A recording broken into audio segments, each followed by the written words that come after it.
학우 여러분 안녕하십니까? SUBS 뉴스입니다.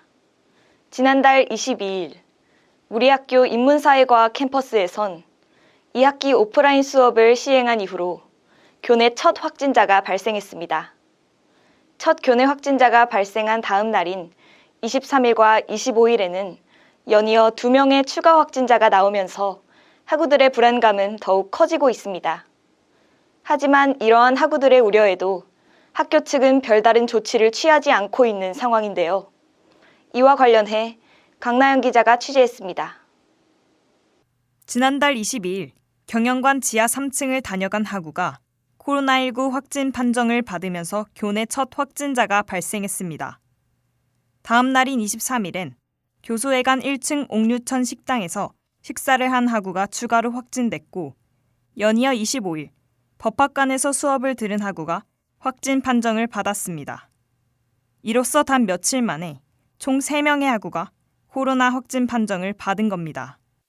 하지만 학교 측에선 확진자가 지속적으로 발생하는 상황에서 확진자의 교내 동선을 안내하는 문자 발송 외엔 별다른 조치를 취하고 있지 않습니다.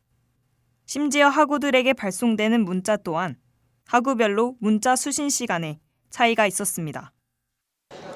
그게 이제 제가 다른 친구들이랑 팀플을 같이 하고 있었는데 한 친구한테만 이제 그 확진자 관련 문자가 왔었어요. 이제 그러다 보니까 사실 저랑 다른 친구한테 그 문자가 조금 뒤늦게 오긴 했었는데, 이제 그 상황에서는 되게 뭔가 한 친구한테만 이제 문자가 오다 보니까 이게 진짜가 맞나? 하고 당황스럽기도 하고. 시스템적으로 이제 단체 문자 시스템을 활용해서 문자를 보내는 방식으로 진행하였는데 19,000명의 학우들에게 똑같은 시간에 그거를 시스템적으로 보낼 수가 없습니다. 휴대폰이나 안 그러면 KT 통신사, SK가 같은 통신사에 따라 차이가 있을 수밖에 없고요. 이러한 학교에 신속하지 못한 대응과 확진자 발생에도 오프라인 수업을 강행하는 모습에 학우들의 불만은 가중되고 있는 상황입니다. 학교 측에선 꾸준한 방역 소독과 건물 출입 시 체온 측정 카메라의 운영, 강의실 내 좌석 거리두기 시행을 이유로 코로나19 감염 예방 수칙을 준수하고 있다고 말했습니다. 그럼에도 학우들 사이에선 안면 인식 체온 측정 카메라의 온도 측정에 대한 논란이 있었습니다.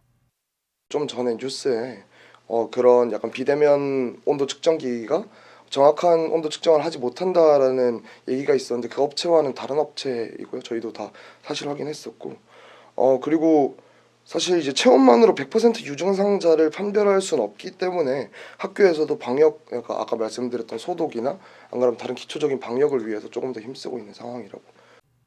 그렇지만 정작 기초 방역인 좌석 간 거리두기는 지켜지지 않고 있었습니다. 지정 좌석 스티커를 부착한 책상들은 거리두기라는 말이 무색할 만큼 무질서하게 배열돼 있었습니다. 교내 코로나19 확진자 발생으로 인한 우려가 가득한 상황. 학우들 사이에선 오프라인 수업 강행에 대한 의문이 커져가고 있습니다. 학교 측은 코로나19 확진자 발생에 경각심을 갖고 학우들의 안전과 학습권을 보장하기 위해 신속히 대처해야 할 것입니다. SUBS 뉴스 강나연이었습니다.